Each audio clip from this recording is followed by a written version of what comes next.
What's up, everyone? Welcome to my channel. My name is Cassie. Today we're talking about skinwalkers, which is actually a bit of a taboo subject depending on where you're at, so I'm going to tread lightly on it, but figured they are so common in mainstream media and stuff that I can't be walking on too many toes. So, if you like this video, leave a like, subscribe. If you dislike it, but leave a comment either way, because I love to hear what you have to say. And let's get started. So, skinwalkers are kind of an interesting thing, right? Because we see them all the time in mainstream media nowadays. We see them in TV shows, movies, we've seen them in video games. They're like the bad guys. Supernatural is one of my favorite shows, and they, had a pretty early depiction of it, which was, by the way, very wrong. But they still had skinwalkers.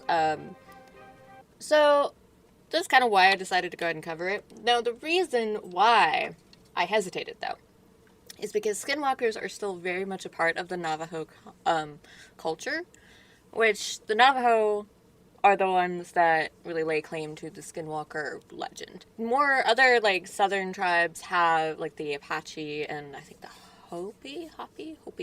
They have similar legends that kind of follow along the same thing, but they don't have the Skinwalker legend. That is a Navajo thing, and in Navajo culture, it is considered taboo to talk about skinwalkers for fear of drawing a skinwalker's attention to you.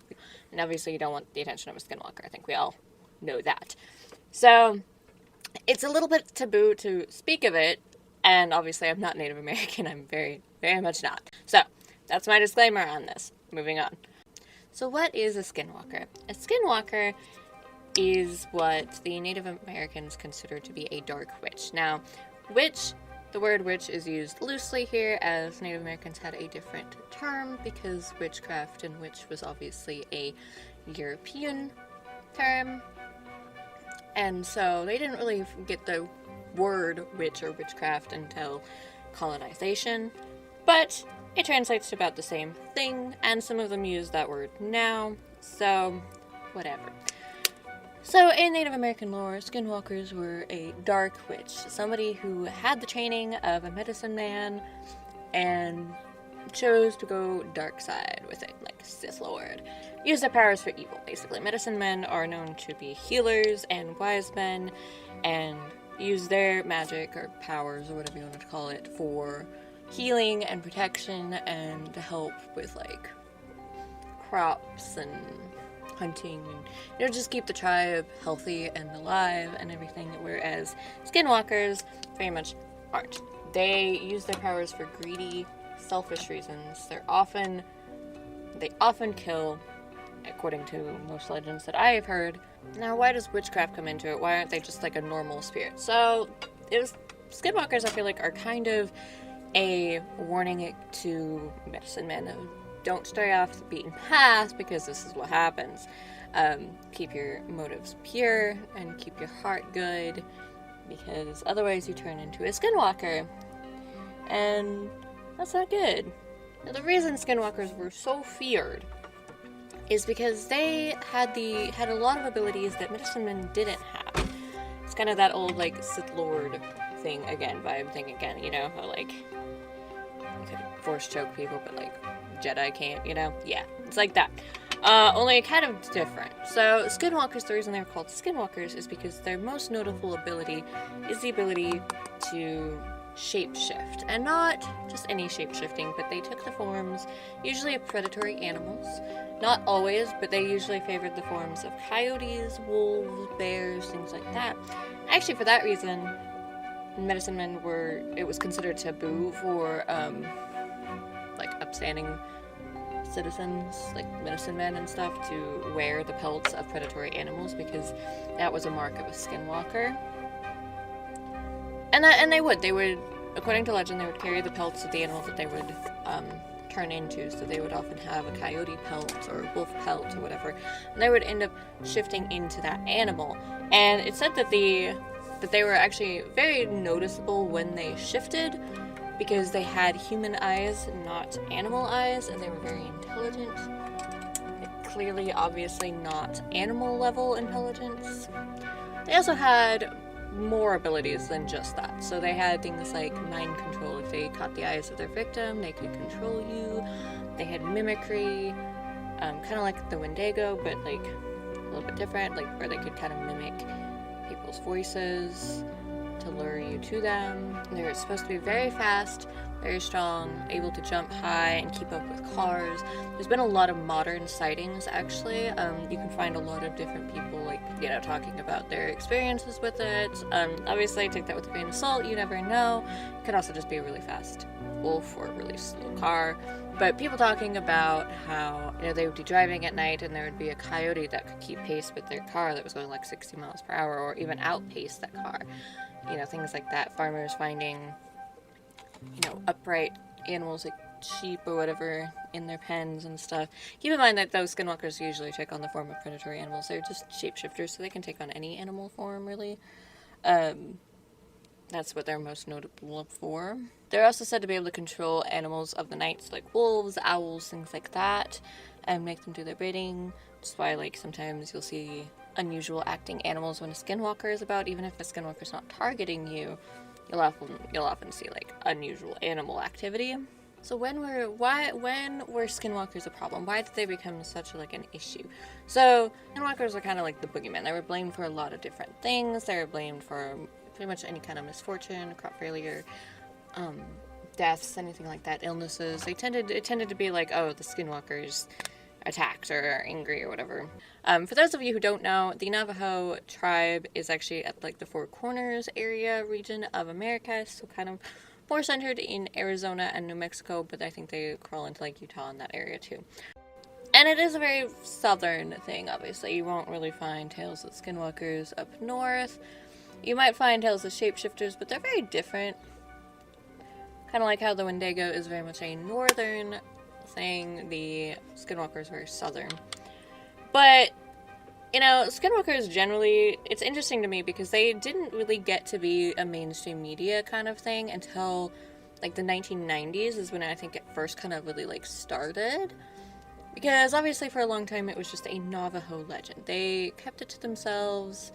I think like some people did kind of know about it because there was some like witchcraft allegations at times. So it wasn't like a total secret, but it was mostly kept to the Navajo.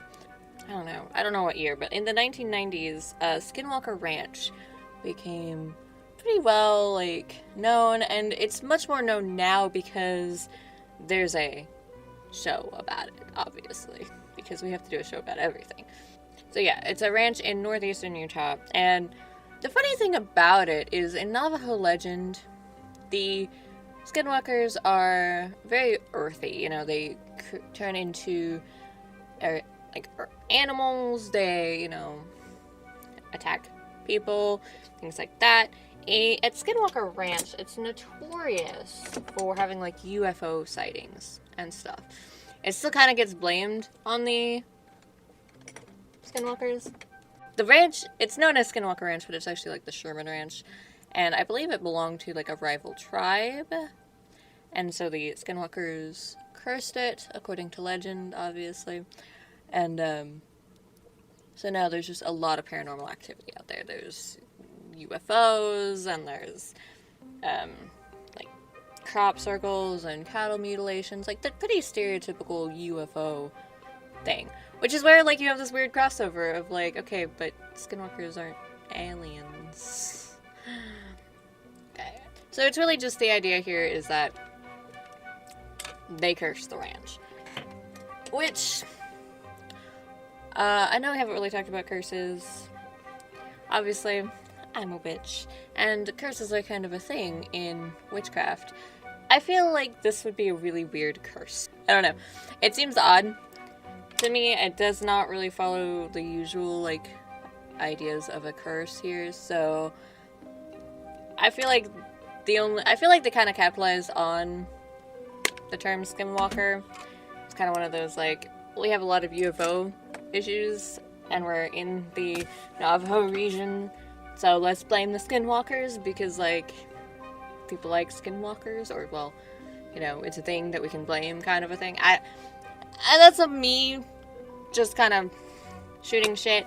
I just feel like it seems like an odd correlation there to have UFOs and Skinwalkers. Like, they just don't seem to be the same thing. Going for a no makeup look, sort of, trying to. I'm not very good at no makeup looks because I like sparkles. But I kept myself to the matte this time. So matte eyeshadow, no sparkles. Look at me go. I'm doing good. Skinwalker Ranch aside, because obviously that's kind of an odd place, and I feel like it's more touristy than anything else, really, realistically. But I didn't say that. There's still a lot of very modern relevancy to it, even in the culture. You do see it in shows, but it's very relevant to, like, the culture of the Navajos still. And there's still sightings. You still find people from, like, obviously it's online, so who knows, realistically. Talking about how scary it was, they, like, had this weird coyote just keeping pace with their car. People talking about, because Skinwalkers have certain ways of, like, announcing themselves, almost. So you usually hear a lot of knocking. You can sometimes see them peering through windows. They do a lot of knocking and rattling, and again, they can mimic voices. So these are all characteristics that, you know, announce a Skinwalker, so to speak. How do you avoid them or get rid of them? Well, I do believe there's, like, a certain, I think using, like, mountain ash and some other things, you can actually, like, kind of set barriers, but it's pretty typical how to set barriers. You know, there's usual things for that. Also, I'm trying out this new lipstick from Juvia's Place. Obviously, I think you all know Juvia's Place is one of my favorite brands, but I've never tried their lipstick, and I'm really liking it. I love it. It's really good. It's like a matte lipstick, but it goes on like it's not matte. I love it. Anyway, moving on. So, Skinwalkers. Right. So yeah, so you could set barriers, things like that, but honestly, a lot of people just avoided going outside. They just didn't go out at night, or they went with, like, large groups of people. They just avoided it. Like, the nighttime was kind of considered, like, the Skinwalker time, and so people left it to them and avoided them because they didn't want to run into a Skinwalker, right? And Skinwalkers kind of tie in almost to in the vampiric lore, from what I found. They really can't enter a domain, like a household, without permission, without being invited in, which is kind of an interesting correlation there. And actually, you'll find that in a lot of, like, not even just negative, but a lot of spirits, like different lores, European lore and stuff. There's a lot of that, actually. So, interesting thing there that kind of, like, makes you think. But, yeah, so people just kind of avoided them. They just were like, we're just not going to do it. Skinwalkers were notoriously difficult to kill. They, as far as the Navajo, at least, were concerned, I don't know how it is anymore, but from what I understand, like, dark witchcraft, you know, that kind of negative energy work, whatever you want to call it, is a big no-no. Like, as far as they were concerned, as soon as you went into that and started practicing that, you gave up your rights as a human and you were forfeit to, like, be killed. So, I don't know how that is anymore, especially with the, like, introduction of paganism and witchcraft and stuff. Now, I imagine it's not quite so severe, but I do still think it's pretty culturally inappropriate. Sometimes. But, yeah, so, you know, but they were notoriously difficult to kill, and if you tried to kill a Skinwalker and failed, Skinwalker was very likely to come after you with a vengeance, which you didn't want. So, a lot of people just avoided them unless they were, like, 100% sure they could kill them. But also now you hear a lot less about Skinwalkers actually trying to kill you. Like, we're still getting sightings, but it's all, like, you know, spiritual attacks or sightings, like trickster-esque kind of things. So, kind of a little interesting there how it has changed over time and everything like that. Let me know if you've had any sightings of Skinwalkers, or if you've heard anything different or anything. Like I said, I've pulled from a lot of different sources. Most of my Native American friends are actually more northern, but I do have a few here where I live, obviously. We're pretty heavily Native here. And so I've talked to them a little bit. I just kind of gotten, like, little bits here and there. I haven't really sat down and, like, talked with a Navajo elder or anything about this, so I can't say for sure on everything. This is just stuff that I've pulled from the internet and from books and from the people that I have talked to and stuff like that. So it's definitely a little compilation of cobbled together pieces, as is most information you're going to find on it, unless you can just sit down and talk to a willing Navajo. But let me know what you've heard about Skinwalkers or what you think about them. And I will see you next time. Bye!